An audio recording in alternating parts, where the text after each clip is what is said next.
This is Back Talk by Successful Black Parenting Magazine, the most listened to podcast for parents by parents.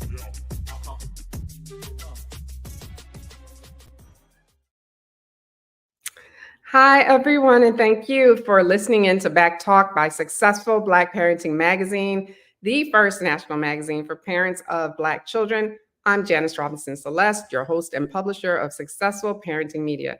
I want you to tell all of your friends and followers about the show. After all, sharing is caring. Know that our hashtag for the show is hashtag BackTalk.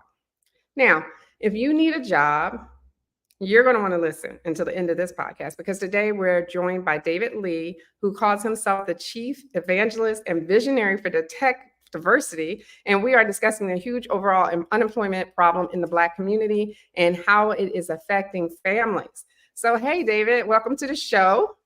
Hey, thanks for having me. Well, let me ask you, basically, give us an overview of why African-American unemployment has reached 1.4 million, the highest since 2022. Now, you're hearing these politicians, oh yeah, unemployment levels they're low and they're not high. So William, here's a statistic, and we are feeling it. So we know it's real. Can you talk about that a little bit?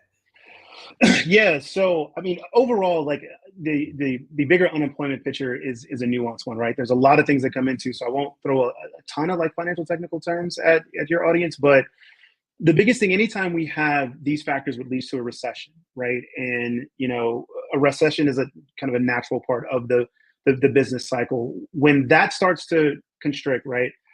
Corporations, small businesses, everybody starts to spend less, right? Prices start to go up. Things start to cut down. Companies always cut the most expensive resource, which unfortunately is human resources, right? So they're trying to save as much as possible. Where they usually make those cuts is in the positions where they feel like you see like marketing or support jobs or anything that's not directly revenue generating. And so when you have that, you see these massive layoffs in that area. So where that affects the most, and why Black people are most likely affected by this, is because majority of the time, those are the jobs they're in, any kind of support jobs and things around there. Also, right now, what we're seeing for the first time since the gig economy really took off is that when this starts to happen, when we start to have a recession, right, people have less money, right? And so they're not going to spend as much, right? I remember when I was younger, my stepdad, who was always used to read financial papers, would talk about, the Costco's of the world, and people would make Costco runs when things get tight. We got to tighten the belt. All of a sudden, we're going to Costco and buying 10 pounds of mayonnaise. I'm like, I don't know why we doing this. Like, what's going on? But it's because of the fact that you're trying to stretch every dollar. So then that happens, those areas where it's those gig or those service workers, they don't get as much, right? So when you have all of that coming together, right, coming out of the pandemic, as the economy's finally starting to recover, you had a lot of things that were the economy, although it inflated, it was a artificial inflation that we're sitting on top of, and all of that had to come back down, right? And so it's correcting itself in a very real way to where now the jobs that are getting there are getting very, very competitive. And unfortunately, it's always been an uphill battle for Black Americans getting in certain areas. I can't speak to every area. I can speak to tech. It's always been a hard hill battle when even they were hiring like crazy. Now that they're not, everybody's kind of sitting tight in their circles. And so if we're not in those circles, it's less and less likely for us to get those jobs. Right. And it is important for us to be in the tech circle, because they're making tech without us does not help us. So can you talk about that a little bit? Yeah, it's definitely, it's something that I've spent the last 7 years of my career. So I spent my whole 20 years in tech, right? So I came out as a computer science major, started off a software program, went to North Carolina A&T, Aggie Pride. So I was a big fan already coming out of HBCUs. I saw what it did for me, being able to be around an environment where there was nothing but Black people, like positive Black people, seeing all different things, and then coming back also in the corporate world and coming away from that. But specifically in tech, the way it's moving right now is that tech has evolved in such a way that it's already consumed every part of our lives, but now we're starting to develop technology that even sit in front of like basic services, right? So where how you interact with, the government or county or anything like that for identification, things of that nature. And all these things are being developed, right, without Black people kind of being in the room. And to the point, it's starting to get to the point where before it was like, oh, this was just a bug, we missed this. But now it's like we're seeing things where they're using biometric authentication for case files for police. And so there was a story about 5 years ago that I did a talk on where a young man was arrested, charged, thrown in jail because he was misidentified based on bad authentication data, right? The biometric data was off. He looked similar to somebody else, to non-melanated people, because for those of us who are melanated, we all know when it comes to taking a picture, lighting matters. If I turn these lights off right now, you take a picture, I'm gonna look a whole lot differently than if I turn those lights on, right? And so there was problems and reports of these tools being used and not identifying people of color accurately, but yet they went on. Why? Because there's nobody there to say like, hey, this is what this means. Everybody that's testing it looks like one color. They're the same people. So this is an area that we need to improve on. I've spent the last 7 years talking to different executives, different companies, any company that I'm in, working with either the resource groups or the DI programs to help figure out how to get these companies talking to the pipelines of where Black people are, doing things within the communities to make sure that, hey, more and more Black people are understanding of this, getting into the STEM fields, right? Getting into mathematics, engineering. These are the pipelines that lead to that. And so making sure that we're having that, because A, it's financially beneficial for us, right? But B, it's financially beneficial for everybody to make sure we're creating tech in an equitable manner. Absolutely. And that was a critical example you gave, like misrepresentation, they didn't recognize his face, facial recognition. So that means basically, if we all look alike to some people, then how do you program that, right? And so even to something as simple as I read, going into a bathroom and using the sensor that turns on the water, they didn't recognize Black skin. So a lot of times when you're trying to get that sensor to work, it's tech, right? So when you're trying to get that to work and it doesn't work, a lot of times it has to do with the color. So they went back to correct that, allegedly. So I still have some trouble sometimes, but that was one of the things. So that was low tech, but we're talking high tech stuff now, right? And now how do we get more Black people working in these industries like tech or any industry at this point? But when we have like DEI being criticized, and they're weaponized that word now. I found out through some of the posts I've seen on Facebook, that's DEI stuff. What does that mean? He's a DEI mayor. What does that mean? Like, so they're so gung-ho, and I say they loosely because I know it's not everybody. I say it very loosely, but the people that I've seen that are racist, when I say they, I literally mean racist, and I don't think everyone's racist, but the racist, when they say DEI, it's weaponized. So now all these programs like in Florida and Alabama, and I'm seeing other states going to start to follow this, they want to get rid of affirmative action. We have Duke University just got rid of their affirmative action program, right? So all this stuff is just happening as we speak. And then how do we protect, and make sure that our children can get into these industries, can have a job when they grow up? Hell, their parents. Yeah. How do their parents get a job? We got to feed our babies, right? So, how does that work? Yeah, so it's there was a saying that a friend of my grandmother used to say, right? Like if you don't pay attention to the past, you are doomed to suffer the failures of your ancestors, right?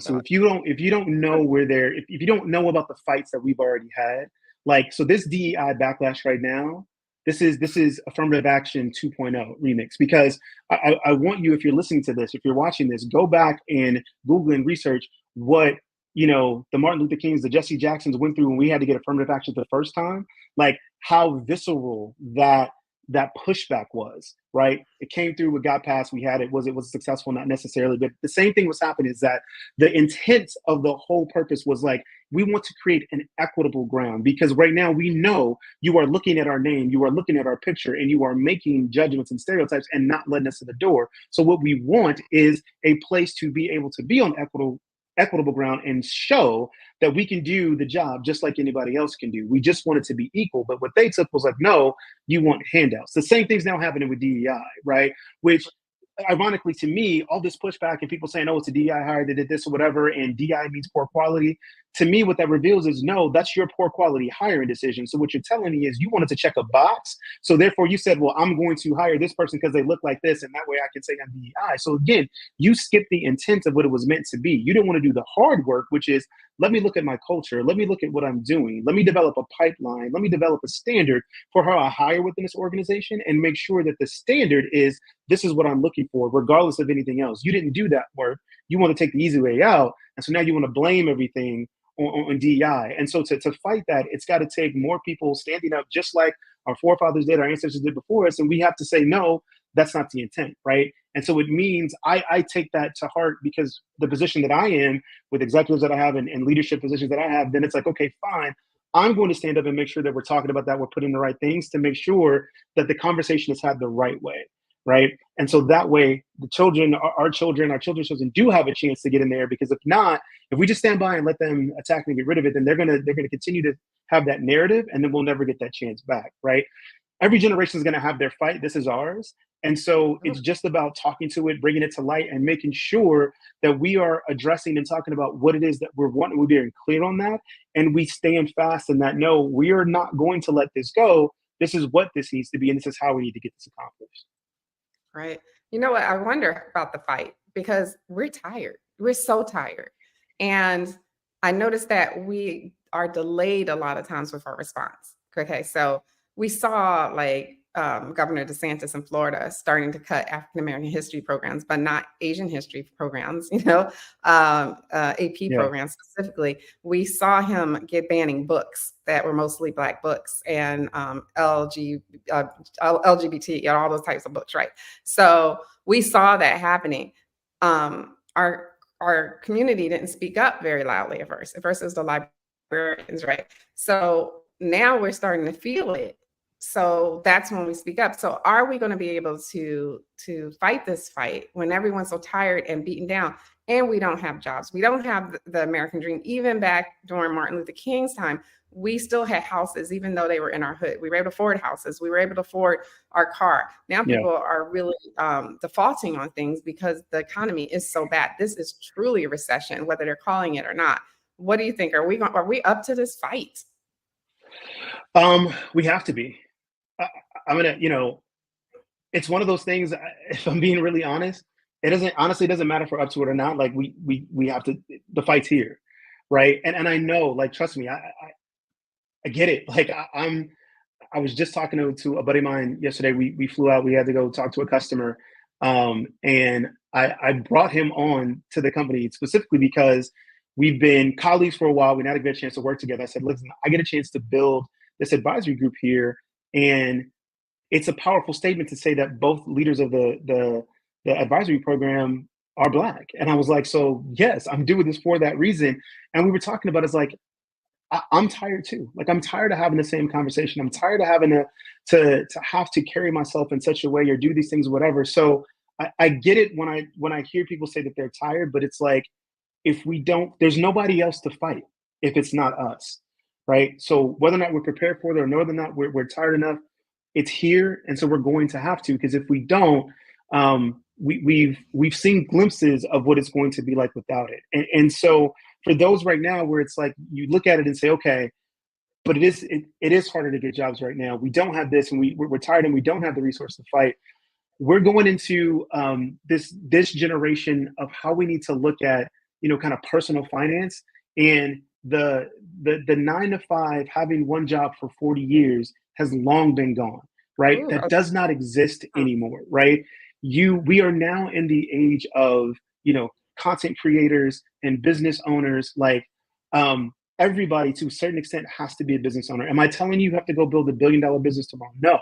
I was like, but you need to have a stream of income that you directly control, right? That is not controlled by somebody else who's managing a business that can decide, I don't need this, or that is not dependent on the generosity or kindness of others, either with tips or in service. We have to start creating streams that we now control. And we're in an age where it's very well possible, and it's a lot easier than it was before, right? Simple things as starting, being a content creator, starting a YouTube channel, making candles, find a craft, something that you have that you can monetize.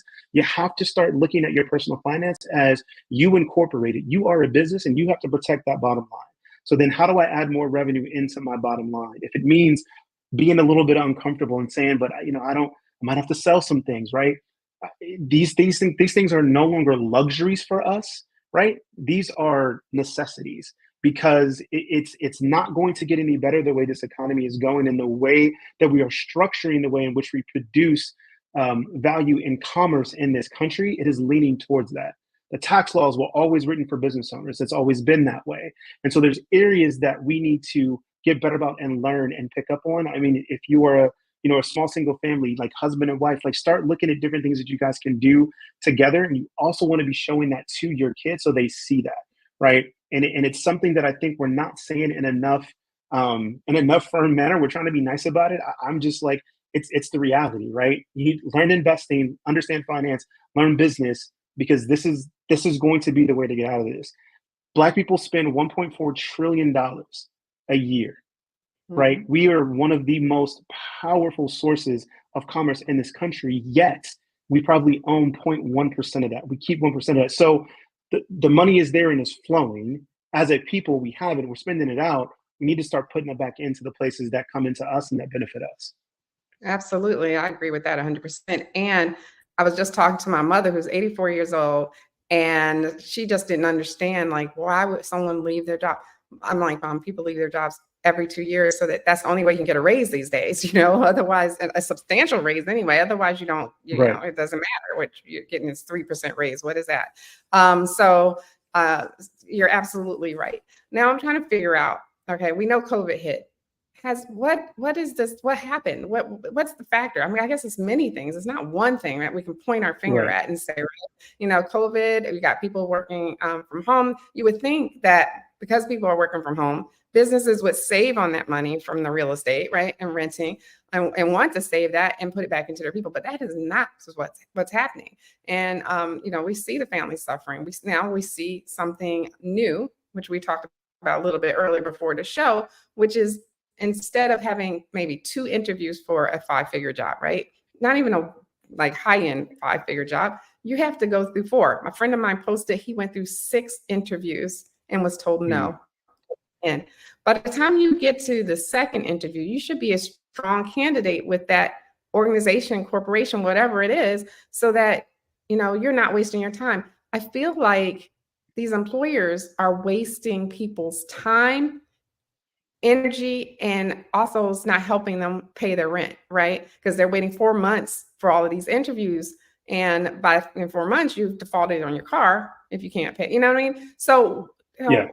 why is everything changing? It seems like all of a sudden, I can't blame it on COVID. What's your viewpoint on that? Yeah. No, this is the increase in the number of interviews for hiring it's kind of 2 things, right? One, on the negative side, it's a stalling tactic because the position has already been filled. They just have to go through the proper process and check the boxes that, yes, we put this out here. Yes, we interviewed other candidates. And then we selected this candidate who's the best one, right? So some of that is just, it's BS, unfortunately. On the other side, what we're also seeing is there's a lot of fraud going on for these hiring positions. And so one of the things that people are doing, which part of this kind of came out during COVID, was people were doing remote work and people were like working for 3 or 4 companies all at once, right? You saw this a lot in tech where it's like, I'm working from home. So I can manage my schedule from 6 to 10, I work for this company. From 10 to 1, I work for this company, right? And so what people were doing is they'd have different people doing the interviews, and then a different person would actually take the job, right?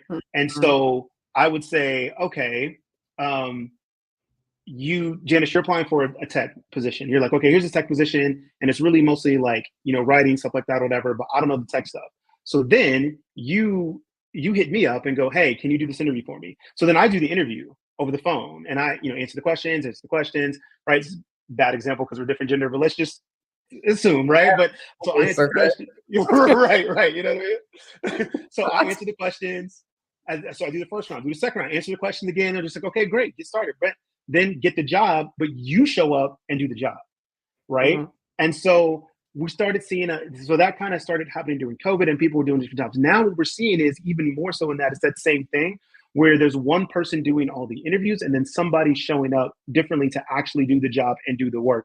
And so the reason for the more interviews is to draw that out, to try and make sure, is this the actual person that I'm talking to and hiring? So that is a thing that is happening. That's happening at big companies. Companies have gotten fooled where somebody comes in and they're working for 3, 4, 5 months and failing at it because they don't really know what they're doing because somebody else was actually doing the interviews for them.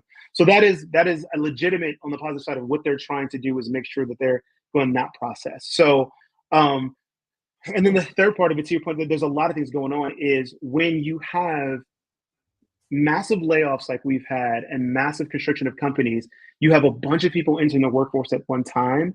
Quite frankly, like some of these companies' hiring practices are very inefficient. These people are just overwhelmed. They're getting hundreds, if not thousands, of applicants for a job, and it's just they don't know how to sift through it. They're not working through it. And now I'm going to tell you kind of like the secret that most of the time is really going on. And I can only speak in tech because this is where I've worked at, and I've been on both sides of this. Is that it's all network, right? It is more than likely 80% of the time, if a job is posted, that hiring manager already knows who they want to hire, because it's somebody like in their network that they worked with, or somebody in there that's already in the job, or somebody they worked with a couple of years ago they want to pull in. They already know who they want to hire for that job. The requisition is going up just so they can say they've checked the box and done it. It is a very networked industry, to where it's so much more about like who you know and who knows you that gets you in that door, because the recruiters half the time don't really know the position. The hiring manager is so busy they can't really get on it, so they're just like, I need somebody to start today to start the run out. I need somebody I trust. And so that's what they do. They go to their network, right? Before they go to the recruiter, they'll text in a group chat and be like, hey, I'm looking for this position. Do you know of anybody? And I can tell you these things are happening because as I've made it in my career, like that's what's happening. I'll get texts from people, hey, David, I'm looking for this type of position. Do you know anybody? Right? And so what I've made sure I do is I expanded my network, one, to make sure that if I need a position, I've got people I can reach out to, but also I'm reaching out to other people around. It's like, okay, who's looking for things? Because as I hear these things, hey, are you looking for someone? No problem. Let me connect you. Here's this person's phone number. Here's this person's email. Talk to them directly. Because if you go submit through that front door, you're one of 15,000, right? And it'll probably never get there. But in fact, I'll get you directly to the hiring manager. So unfortunately, that is most of the time what is happening. And so what I would tell people that are out there in tech that are looking for jobs, and I'm probably at least 2 or 3 people a month that I'm talking to, because I tell anybody, if you connect with me on LinkedIn, I will help you any way I can. My network is your network. I don't care if I've never met you. I don't care if you're seeing this for me. You can follow me on LinkedIn and send me a DM. If my network is yours, if I can find a position for you, I will find somebody that's hiring. I will connect you to them, because I know how this works. And I know what it's like to be on the outside trying to get through.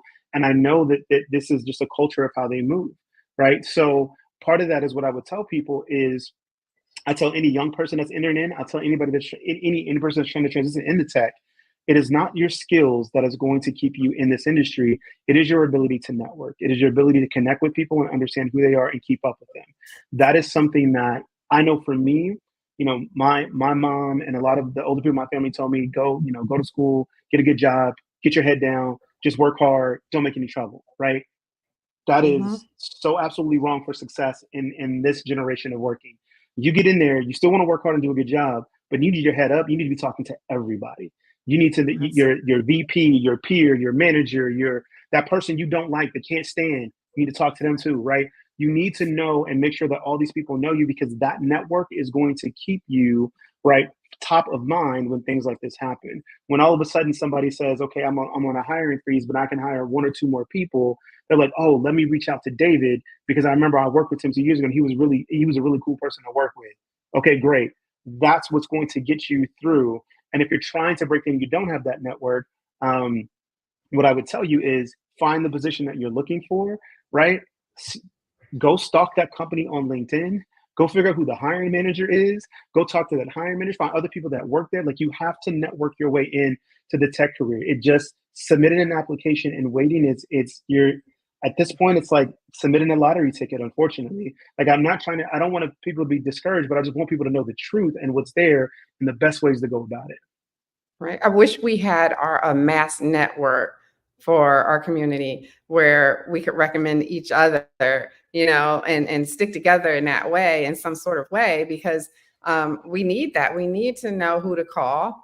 So now you can call David for tech. No. I'm just playing. Listen, you can. I don't want anybody just to bombard you with like, I need a job. Hey, I remember this guy named David. But there are people that you may know that you can recommend. If you can do that, if you're in HR, look out for people, because it is hard out here.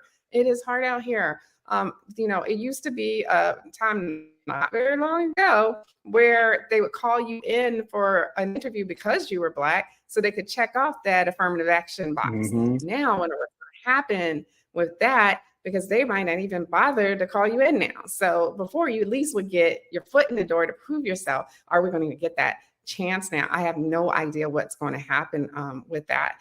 So let's talk about like some solutions. Like, what can we do? So we know we need to network. Is there anything else that we can do to help, tilt the scales a little bit on our side so that we can get a job? Because we have to feed our families. You know what's going to happen, right? Crime is going to jump because people have to feed their baby. You see your baby looking at you hungry, and you can't feed them because you've been out of work for 6 months. I remember when I was working, it took me 1.5 years to find a job that I could afford. When I say I can afford, so I could pay my bills before I was doing all this. So, my bank account still, needed a certain amount of money. Yeah. So, what can we do? What can we do? There's not. I don't have silver bullet answers, right? But I can tell you some of the things that I'll tell you things that I've done in my life, right, when I had to get through. Number one is, and I'm gonna preface this around the tech, because this is the area that I know, right? I can't tell you anything outside of that. I've never worked in that industry. So, but from a tech perspective, it's finding and learning new skills, right? It is so much easier now to pick up new skills between Khan Academy, YouTube. I'm trying to think. There's another one that I'm missing. A big one. Courses that are free courses. Heck, MIT, right, has like full computer science courses online, right? So number one is picking up on those skills and getting those skills. Number two, like, if you're looking at it, and I understand, like, you have to find positions that give you enough income to get in, right? Now is not the time to be prideful, and this is probably going to hurt to hear, right? Start consolidating and reducing your costs to the most you can, right? So redefine what's a luxury, like, to your house. If there's, if you have the ability to, combine households, right? Cousins or families or parents or something like that, get that together, right? You're going to have to start looking at this differently and looking at a community model, right? One of the things I think sometimes that puts us into peril is that we try and do everything on our own, right? And I get that maybe sometimes your family isn't the best support system, find friends, stuff like that, or whatever. You got to go to roommates. I had at one point, when it was really bad for me, I went to go live with my brother and my sister-in-law for 2 years, right? Mm-hmm. And it wasn't easy, right? I wasn't 25, I was in my 30s, right? Like, and there's just certain things that I had to give up, but I wanted to go and do a reset, right? Cut down, the expenses that I had, and then, work with them, right? So those are one things I would say start doing. Take a hard look at where you are and see how much you can reduce.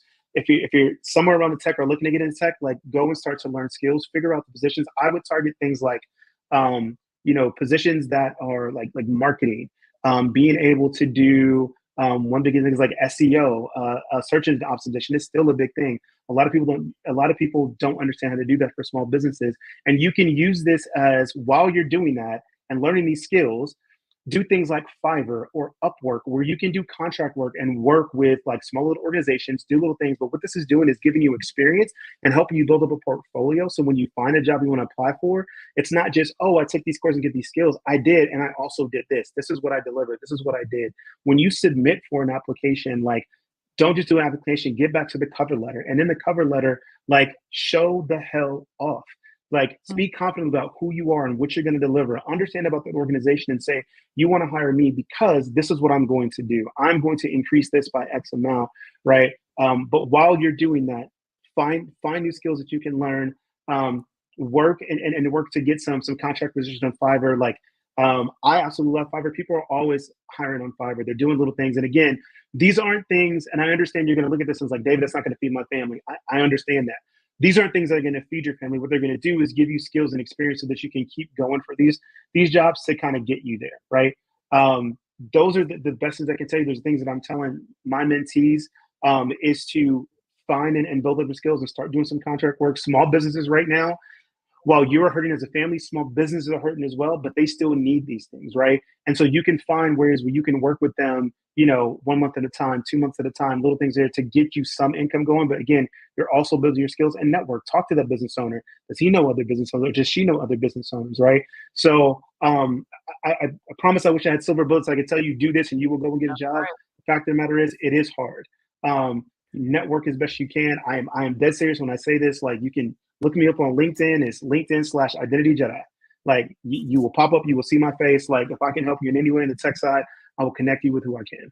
Fantastic. I'm so glad to hear that. That's fantastic. Now I need to let the listeners know too that we are a small business, so we hire from Fiverr a lot of times. So, we would love to be a big business, like the bigger parenting magazines, but we're still growing. So we hire from Fiverr all the time. And I always try to find some people that know the culture. If you know the culture, I want to hire you, because I can't, if you don't know it, you can't really write about it. You can't do a lot of things, but I can't manage my social media because you don't know what you might say that might be off and might offend. So, Right. sometimes we have to, look for people from our culture. So it doesn't happen all the time, it depends on your expertise, but we try to do that as much as we can, especially when it's necessary. So go there, FIVERR.com, Fiverr, 2 R's at the end. So what can we do to advocate for ourselves? What would you recommend? Because we're in a time where people are even afraid to speak up on social media about, what's going on, because you get people throwing these weaponized words at you, or saying that, like, we want a handout, like you mentioned earlier. So what can we do? We respond with both facts and love, right? One of the persons I love to follow online is Jamel Hill, and I love Jamel Hill's responses because she has this perfect blend of petty and factual both at the same time, right? I love it. But it's and I can't do that because my petty just kicks all the way in and then it's just over, right? So I can't. I don't know how to do that. So, but we get these weaponized words thrown at us, like respond in love, but in facts, right? And stay to where the facts are, because here's the thing: no matter how they may try, you cannot dilute the truth, right? And so that's where we stick to. I would say for the people that are listening, that are watching, that are in positions, right? Do speak up and say things. For the people that are like, I'm afraid to say something, I don't know. It's strength in numbers. Connect with your peers, because if you're feeling that way, I guarantee you somebody across the way feels the exact same way, right? You are not alone. Don't try and do this alone, right? Reach out. We're better in groups. There's a lot of Black in, again, back to tech, like Black in tech groups that happen. So Black in tech is one. Obsidian is another kind of social media platform where a lot of Black people are on. Like, reach out and start to connect with different people so you don't feel alone. But continue to get behind and support the people that are advocating that and that do have those platforms. I'll give you another example. There's a guy, his name, he goes by the Job Father. His name is Jermaine, on LinkedIn, really big. He has started Jupiter HR.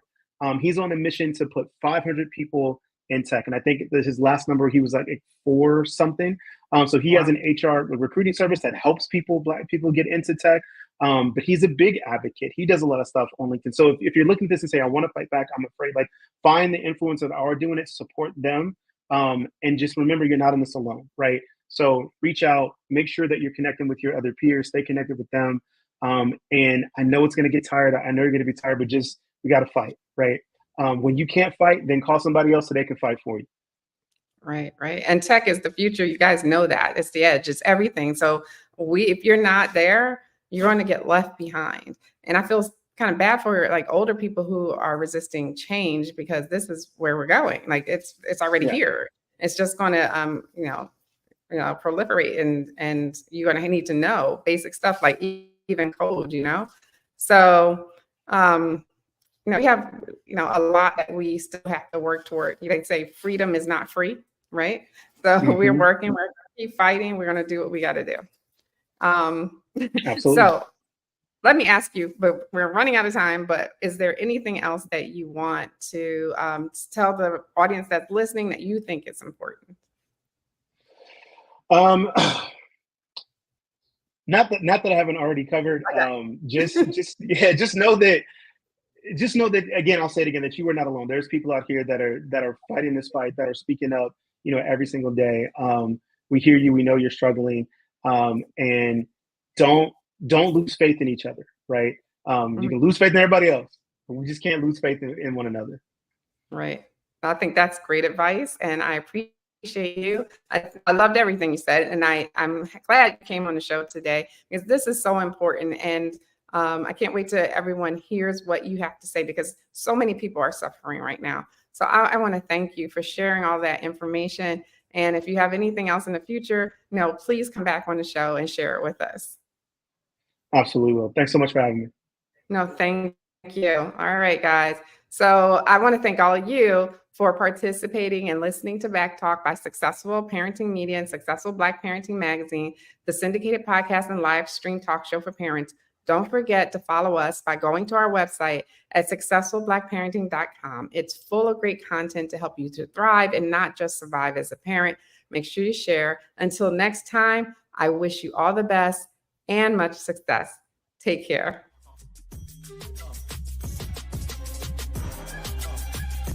Thanks for tuning in to Back Talk by Successful Black Parenting Magazine. We'll see you soon.